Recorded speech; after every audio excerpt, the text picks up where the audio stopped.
Patrimoine haïtien. Dans l'esprit ça, ministère Culture et Communication est sorti un calendrier qui gagne la donne toute faite à commémoration pour l'année 2023. Nous sommes capables de joindre les disponibles. Et dans le calendrier ça, toute fête yo importance. Et c'est comme ça, 18 mai, nous avons toute importance en dans le calendrier. Mais 18 mai, c'est fête de drapeau et c'est fête université tout.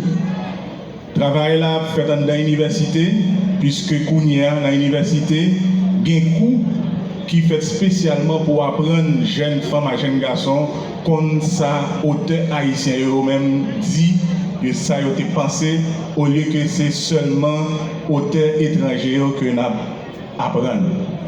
Et c'est comme ça, il y a deux recteurs qui là. Il y a tout d'abord recteur Université publique du Nord là, qui vient pour prendre la parole. C'est M. Joam Vixama. Et ensuite, il y a un recteur Université d'État d'Haïti qui prend la parole. C'est M. Fritz Desor. Tout d'abord, parole à recteur Joam Vixama.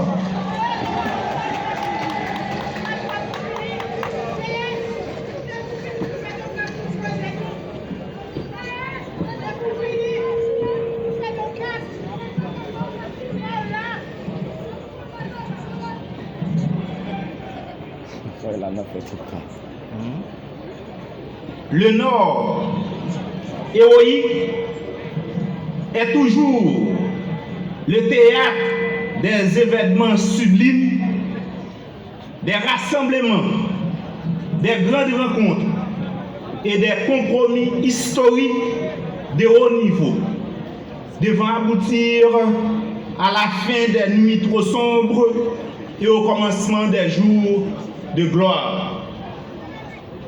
À titre exemplatif, la cérémonie du bracaillement dans la nuit du 13 au 14 août 1791 annonçait bien la fin du monde esclavagiste et le début du monde libre sur notre terre haïtienne.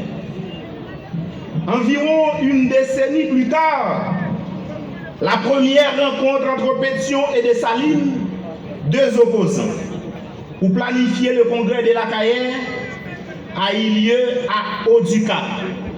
Congrès qui devait aboutir à l'adoption du bicolore bleu et rouge. C'était en juillet 1802. La deuxième rencontre s'est tenue sur l'habitation Gobert, dans la commune de Plaisance, en août 1802. Finalement, le congrès de la Cayenne a eu lieu. Les contentieux ont été vidés.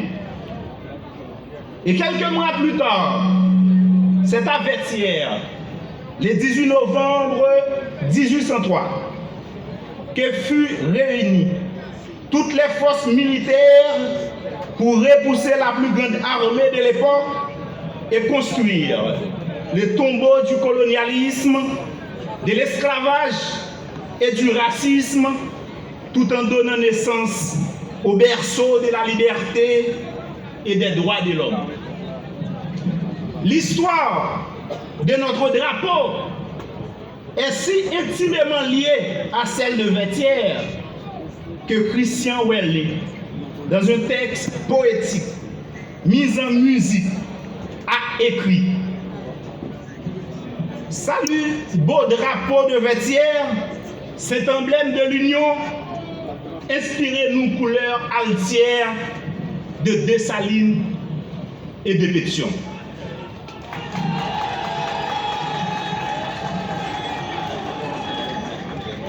Si l'on va plus loin, c'est à Cap-Haïtien que Franklin Delano Roosevelt, le président américain d'alors, et le président Sténio Vincent se sont rencontrés le 21 juillet 1934 pour signer la fin de l'occupation américaine. Et un mois plus tard, le 21 août 1934, chose promise, chose faite, le bicolore bleu et rouge avait refait surface en flottant dans notre ciel d'Haïti. Et quand le président Sténio Vincent, les hissant au mât des casernes de Salines, sous une sable de pleurs et de fleurs, sous un concert d'armes et de larmes, il a tenu ses propos. Qu'il s'élève à jamais, qu'il s'élève à jamais dans la pleine lumière de notre ciel et qu'il soit dorénavant l'emblème respecté d'une petite nation ayant la volonté de vivre comme les sociétés normales et organisées, c'est-à-dire dans le travail sous l'égide salutaire de la paix publique.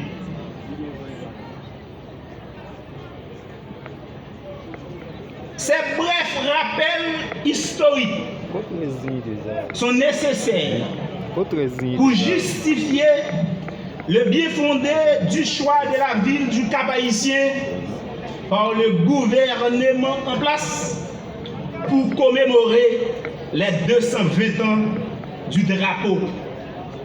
Fête qui est associée à celle de l'université depuis en 1929. Et là encore, l'histoire retrace une belle coïncidence.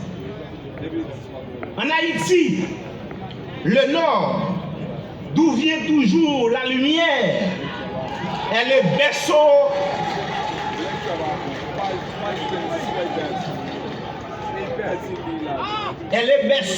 de l'université avec la création par Henri Christophe de la première structure d'université haïtienne en 1813 à Limonade.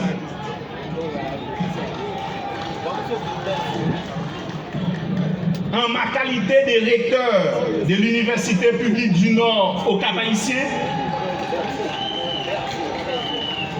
tout en leur souhaitant la plus cordiale bienvenue dans la cité christophienne, à l'ombre de la citadelle et de Vertières, je salue très patriotiquement et civiquement le Premier ministre, son Excellence le docteur Ariel Henry et les membres de son gouvernement, les membres du Haut Conseil de transition, les membres du corps diplomatique, le haut commandement des forces armées d'Haïti, le haut commandement de la police nationale d'Haïti, les membres de la commission municipale, les recteurs de l'université d'État d'Haïti, la communauté universitaire en général, les invités, en leur rang, grade et qualité, tous les citoyens, toutes les citoyennes, indistinctement.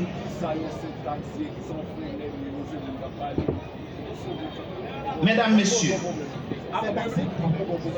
cette ville qui vous accueille aujourd'hui en cette circonstance solennelle et singulière est haïtienne depuis le 29 novembre 1803. Capitale 4 fois dans l'histoire, détruite en 1842 par un meurtrier séisme, reconstruite par des Capois eux-mêmes pendant environ un siècle, déclarée patrimoine national en 1995, est actuellement sous le bras des grandes menaces catastrophiques. Notre ville est donc très vulnérable. Aujourd'hui, le Cap connaît une poussée démographique démesurée et anarchique. La cité christophienne est devenue un refuge, le Canaan du dernier temps, sans structure d'accueil appropriée, sans électricité, sans eau potable, sans aucune politique d'hygiène publique. Bref, la ville se meurt. Qu'il vous plaise, mesdames, messieurs, particulièrement les gardiennes et les gardiens de la République, de voler à son secours. En dépit de tout, la population caproise garde encore la confiance. Croit encore au progrès de cette ville et de notre Haïti. Les parents envoient encore leurs filles et leurs fils à l'école et à l'université. En parlant d'université, depuis après 2010, les centres universitaires poussent comme des champignons. Mais la conjoncture actuelle fait de ces centres un espace de douleur et de misère. La crise politique, économique, sociale et l'insécurité généralisée empiètent grandement sur le fonctionnement de nos universités.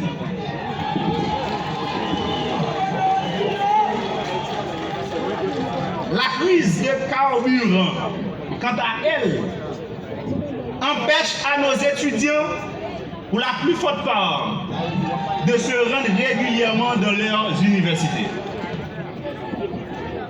Ce qui ne reste pas sans conséquence sur le rendement académique en Haïti et la performance de nos écoliers et de nos étudiants. Qu'il vous plaise, mesdames, messieurs, les membres du gouvernement, de penser à la résolution de ce problème de façon durable. L'heure est actuellement grave. Cette crise aiguë qui touche tous les secteurs de la vie nationale arrive à un niveau inacceptable. Notre pays est devenu presque invivable. Tout le monde se voit menacé en raison de la dégradation de la situation socio-économique et politique du pays.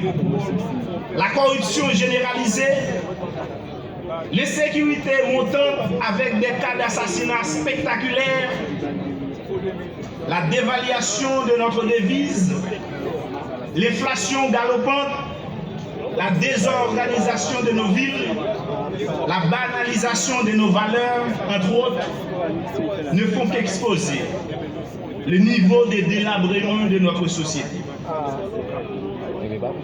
Il est évident que nous sommes arrivés au sommet de nos bavures politiques.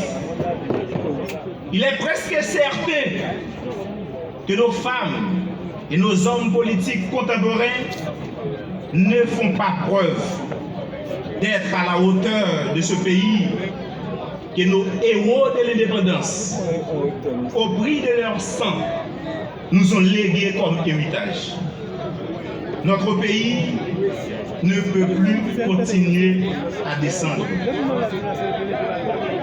Je saisis cette occasion pour lancer un cri pour alerter la communauté universitaire nationale et internationale sur l'avenir de cette jeunesse estudiantine.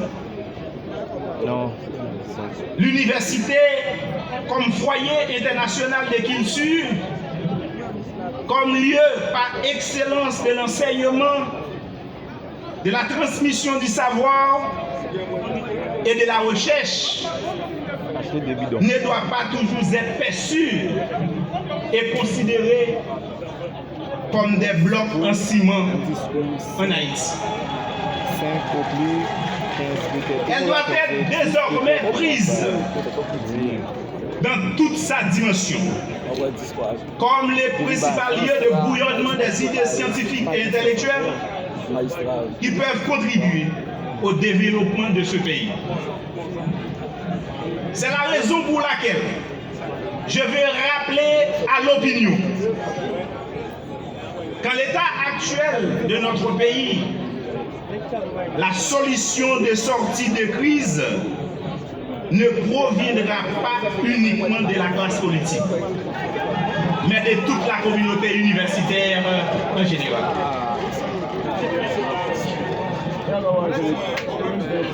Mettons en valeur nos universités, car les pays qui se développent, à qui nous demandons de l'assistance aujourd'hui, ne pouvaient pas se développer sans le développement de leurs universités. Cela étant dit, créons un faisceau de lumière à cet effet, comme le firent nos pères fondateurs à la Cayenne, pour développer notre pays au bénéfice de toute la population haïtienne. Comme le dit notre hymne national apparu 100 ans après la création du drapeau, marchons unis, marchons unis. Et qu'il me soit permis d'ajouter dans nos rangs trop de traîtres, du sol et du sous-sol, soyons seuls maîtres. Formons des fils, formons des filles libres, forts et prospères. Nous avons un drapeau dans tout peuple. C'est pour nous aimer, mourir pour lui. Ce n'est pas cadeau qu'on a fait nous. C'est sans ancêtres nous qui t'est coulé. Notre drapeau est la raison d'être de notre nation. Célébrons-le avec joie, fierté et amour. Profitons de cette occasion pour mettre de côté nos différends, afin d'aboutir à cette réconciliation tant attendue par la population, réconciliation qui nous permettra de sortir notre pays de cette crise dans l'intérêt de chaque Haïtienne et de chaque Haïtien. Bonne fête du drapeau et de l'université. Bonne fête à vous toutes et à vous tous. Vive Haïti. Je vous remercie.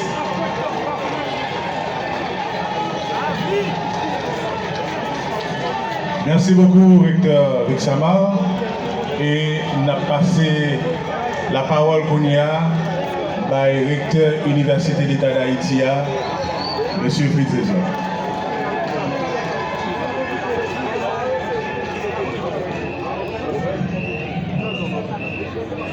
Nous saluons le Premier ministre, nous saluons le gouvernement, nous saluons le président CSPJ, et membre CSPJ qui est présent.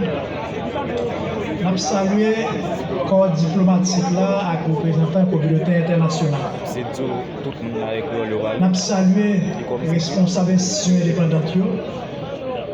Nous saluons l'autorité, l'armée, la police. Nous saluons les magistrats communaux à tout le monde du conseil communal. Nous saluons l'autorité départementale. Nous saluons tous les collègues recteurs, doyens, professeurs. Nous saluons les étudiants, élèves. Belle salutation pour tout le monde au Cap, pour tout Haïtien, pour tout le monde à la Ronde Bade. Dans l'année 2023, dans le moment où on a célébré le patrimoine du pays d'Haïti, fête université a bien tombé. Parce que l'université a marié avec le patrimoine sous plusieurs dimensions. Et dans le moment où on vit la journée aujourd'hui, dans le moment où le pays a fait du monde chaque jour plus. Dans le moment où pile de nous a perdu l'espoir. Dans le moment où on débat en bas une crise qui risquait d'attaquer tout nanan, tout fondement, tout fondamental pays noir, l'université nous a senti yo gagne plus responsabilité. yo senti yo gen un plus gros rôle pour yo jouer dans la bataille pour kembe pays pour empêcher le faire front pour aider à renouveler tête. L'université a bien comprendre. C'est dans le moment ça pour chercher former plus jeunes, pour produire plus professionnels, plus docteurs, ingénieurs, avocats, agronomes, économistes, gestionnaires, psychologues, sociologues, anthropologues, historiens et latriens, pour remplacer ça qui a quitté le pays, ça n'a pas perdu dans diverses conditions. L'université a bien comprendre. C'est le moment pour nous insister sur la capacité de réflexion jeune. Pour nous formater conscience civique citoyen au plus bien. Pour nous penser à propre tête nous. Pour nous réfléchir à propre tête nous. Pour nous chercher joindre une solution au problème pays.